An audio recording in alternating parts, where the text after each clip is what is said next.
ഇപ്പോൾ നിങ്ങളൊന്ന് ആലോചിച്ച് നോക്കിയാൽ നിങ്ങൾ എത്ര കറക്റ്റാണ്. നമ്മളെ എങ്ങനെയാണ് അള്ളാഹു രക്ഷപ്പെടുത്തുന്നത് നമുക്കറിയില്ല. നമ്മൾ തേടേണ്ടത് നമ്മുടെ റബ്ബിനോട്. അവിടെ ശബ്ദം കേൾക്കുന്ന പരിധിയിൽ ജിന്നുണ്ടെന്ന് കരുതി ജിന്നെ എന്നെ രക്ഷിക്കണമെന്ന് വിളിച്ചാൽ ശിർക്കെല്ലാം പറയാം. ഒരു ഉദാഹരണം ഞാൻ അവിടെ തിലാച്ചേരോട് ചോദിച്ചില്ല, നിങ്ങളൊന്ന് കേട്ടോ.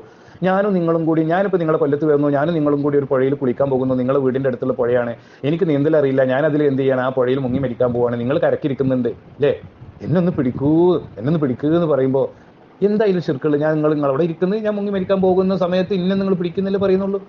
എന്നാൽ എൻ്റെ ആ ശബ്ദം കേൾക്കുന്ന പരിധിയിൽ ഒരു ജിന്നുണ്ടെന്ന് വിചാരിച്ചിട്ട് നിങ്ങളവിടെ ഇല്ല, എന്നാൽ ഞാൻ അവിടെ ഉദ്ദേശിക്കുകയാണ് എൻ്റെ ശബ്ദം കേൾക്കുന്ന പരിധി ജിന്നുണ്ടെന്ന് കരുതി ജിന്നെ എന്നൊന്ന് പിടിക്കണമെന്ന് രക്ഷിക്കുക എന്ന് പറഞ്ഞാൽ അത് ശിർക്കല്ല, അതിൽ പ്രാർത്ഥനയില്ല, അതിൽ അഭൗതികതയില്ല, അത് കാര്യകാരണ ബന്ധങ്ങൾക്ക് അതീതമല്ല.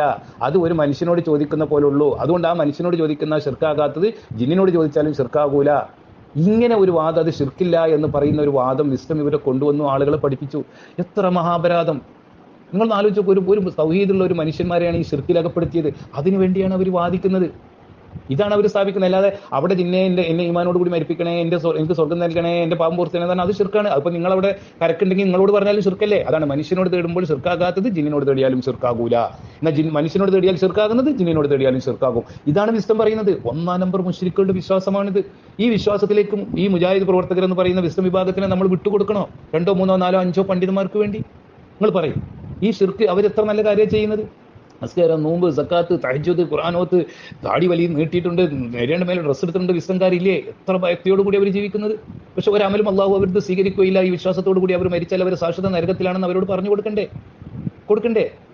അതുകൊണ്ട് തന്നെ ജിന്ന് പിശാചുക്കളോട് സഹായം തേടി അത് കഴിവിൽപ്പെട്ടതാകട്ടെ പെടാത്തതാകട്ടെ അവരോടുള്ള എല്ലാ സഹായത്തോട്ടങ്ങളും ശിർക്കാണ്. അല്ലാതെ പ്രാർത്ഥന ആണെങ്കിൽ ശിർക്ക് എന്നല്ല നമ്മൾ പറയേണ്ടത്. പ്രാർത്ഥന ആകാത്ത സഹായത്തോട്ടം നമുക്ക് അവരോടില്ലെന്നും അതുകൊണ്ട് തന്നെ എല്ലാ സഹായത്തോട്ടും ശിർക്കാണെന്നും നമ്മൾ വിശ്വസിക്കുകയും അത് പറയുകയും ചെയ്യണ്ടേ. ഞാൻ തേടുന്നില്ല, എനിക്കല്ല മതി, ഞാൻ തേടൂല എന്നൊന്നും പറഞ്ഞാൽ തീരുമല്ലോ.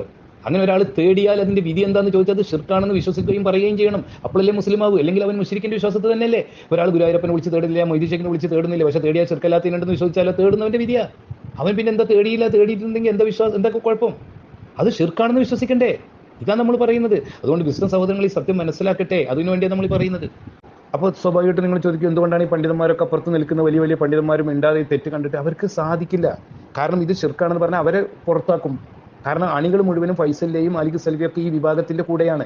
ഇവരുടെ ആദർശമാണ് അണികൾ സ്വീകരിച്ചിട്ടുള്ളത്. അപ്പോൾ ഇവരെന്തെങ്കിലും പറഞ്ഞാലോ, ഇവര് മടവൂരികളാണ്, ഏനമാരാണ്, യുക്തിവാദികളാണെന്ന് പറഞ്ഞ് ഇവരെ പുറത്താക്കി ഈ സംഘടനയുമായി കൊണ്ട് ഫൈസൽ മൗലവിയും കൂട്ടരും പോകും. അത് പേടിച്ചിട്ടാണ് അവരെന്ത് ചെയ്യുന്നത്, ഈ പാവപ്പെട്ട മുജാഹിദുകളെ, ഈ ആത്മാർത്ഥമുള്ള പ്രവർത്തകരെ ശിർക്കിലേക്ക് കൂപ്പ് കുത്തിക്കും എന്നുള്ളത് കൊണ്ടാണ് ഈ വലിയ പണ്ഡിതന്മാരെ പുറത്ത് പിടിച്ചു നിൽക്കുന്നത്. എന്നിട്ട് ഈ ആളുകളെ ദൈവത്തിലേക്ക് ഇറക്കുകയാണ്. ഫാമിലി കോൺഫറൻസും ദൈവത്തുമായിട്ട് അവരെ ഇപ്പം നമ്മളൊക്കെ അവരോട് ചോദിച്ചതാണ്. ഇപ്പോൾ കുഞ്ഞുമുഹമ്മദ് മദീനൊക്കെ CPC നമ്മൾ വ്യക്തമായി നമ്മൾ ചോദിച്ചു, എന്താണ് മൗലവി, എന്താ ഇങ്ങനെ, എന്ത് ചെയ്യാനാണ്? എല്ലാ സംഘടനയിലും ഇതുപോലുള്ള ആളുകളുണ്ടാവും. ഇതെല്ലാം ശിർക്ക് തന്നെയെന്നാണ് ഞങ്ങളുടെ വിശ്വാസം. ആ വാദം ഞങ്ങൾക്കില്ല. പക്ഷെ ആളുകളെ മനസ്സിലേക്ക് അത് കയറിയിട്ടുണ്ട്. അതുകൊണ്ട് അവരെ ദൈവത്തിലേക്ക് ഇറക്കി എന്ത് ചെയ്യാണ്, അതിൽ നിന്ന് മാറ്റി നിർത്താൻ ശ്രമിക്കുകയാണെന്ന്.